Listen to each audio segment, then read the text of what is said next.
میرے عزیزو، میرے بھائیو، کربلا ایک سبق ہے۔ کربلا صرف 10 دن رونے دھونے کے لیے نہیں ہے، ایک سبق ہے کہ اپنی زندگی کو اللہ رسول کے سامنے جھکا دو۔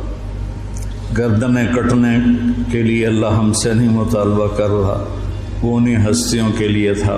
ہمارے ذمہ ہے کہ ہم اللہ اس کے رسول کے سامنے سر جھکائیں، مسلم بن کے چلیں، مومن بن کے چلیں۔ اللہ کے واسطے میرے بچوں، اگر میرے شاگرد ہو تو یہ دیوبندی اور یہ بریلوی، یہ جھگڑے نکال دو، اپنے آپ کو مسلمان کرو، مسلمان۔ میں ایک دفعہ ایک جگہ بیٹھا تھا تو ایک بزرگ بیٹھے تھے، کہنے لگے جی آپ دیوبندی ہیں کہ بریلوی؟ تو میں نے کہا جی میں مسلمان ہوں۔ وہ مجھے ایسے دیکھنے لگا، وہ کہنے لگا میری 60 برس 70 برس عمر ہے، میں نے آج تک کسی کو یہ کہتے ہوئے نہیں سنا، تو میں تمہیں مسلمان دیکھنا چاہتا ہوں، میں تمہیں دیوبندیت سے نکالنا چاہتا ہوں۔ مسلم بنو، مسلمان بنو۔ ہم امام ابو حنیفہ کے فتوے پر چلتے ہیں، ان کے فتاوی کی جو تشریح اہل دیوبند نے کی ہے ہم اس کو زیادہ صحیح سمجھتے ہیں، باقیوں کو عزت دیتے ہیں، احترام کرتے ہیں۔ ہمارے سینے کھلے ہوئے ہیں سب کے لیے، ہم ہی حق پر ہیں اور ہم ہی جنتی ہیں، یہ عجب تمہارے اندر سے نکالنا چاہتے ہیں۔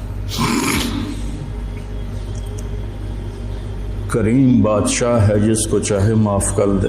ہم ٹھیکیدار ہیں، مسلم بنو، مومن بنو، امتی بنو۔ ہم شیعہ ہیں، ہم اہل تشیع ہیں، ہم بریلوی ہیں، ہم اہل حدیث ہیں، ہم دیوبندی ہیں۔ ان الفاظ کو چھوڑ دو بیٹا۔ پوری دنیا پھرا ہوں، کہیں یہ لعنت نہیں، یہ ساری بر صغیر کی پھیلائی ہوئی لعنت ہے۔ میں تمہیں چاہتا ہوں کہ تم ایک اچھے مسلمان بنو۔ کہیں بھی جاؤ، میری طرف سے ضروری نہیں کہ مدرسوں میں ہی پڑھانا ہے، اتنے مدرسے ہیں ہی نہیں۔ جس جگہ جاؤ بیٹا مسلم بن کے جاؤ، سب سے محبت کرو، سب سے دلوں کو صاف کرو، سب کی۔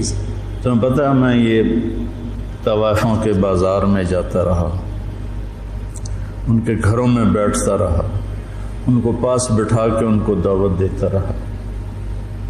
میرے لیے میں نے بیٹی کہتا تھا، وہ رو پڑتی تھی کہ سانتا جی کس سے آئی تائیں بیٹی نہیں آکھیا، تسی سانو بیٹی آکھیا۔